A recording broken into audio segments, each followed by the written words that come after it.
สียงเอ๋ยเสียงล้ำลองให้ลอยทำคำสอนพอการคล้องตนคล้องคนคล้องใจเอ้ยบอกกาไว้มาเอาใส่เนี่ยผู้ฟังเอ้ยสิยืนยังดังพอสอนดังงอนเอ้ยเด้อเอ้ยนาง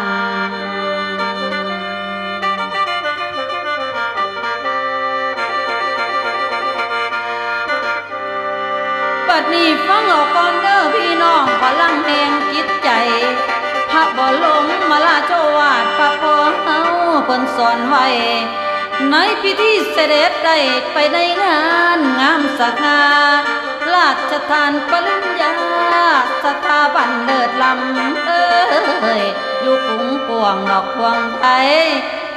มหาวิทยาลัยธรรมศาสตร์เก่าไว้องค์พระบาทสมเด็จ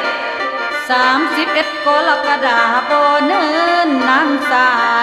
ปี40แล้วลุงป้าโดดนั้นมากะว่าเม่นท่านหลายคนมือนั่นศึกษาแล้วดอกก่อนเรียนความมุ่งหมายยาเพียนก้าวหน้าใส่จุดประสงค์ความเจริญฐานะแก่ตนหมายมงงานทั้งหลายทั้งปวงนั่นโดยหลักการ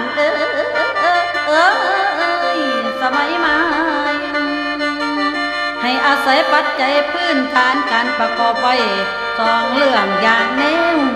คือความรู้หูแล้วความสามารถเจ้าของหักอย่างหนึ่งคือหลักการนั่นแห่งความจริงไว้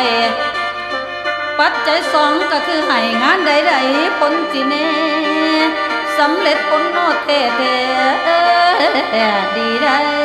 ไงเสมอมีศรัทธาบ่เกินในงานปองเจ้าของเหตุจิตใจเฮาสิสำเร็จขาดคะแนนเอาไว้งานของโตสิทำได้กายหรือใจให้เจ้าสั่ง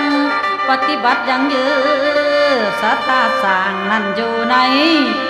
ความภาคเพียรไกลได้ทั้งตลอดทนอด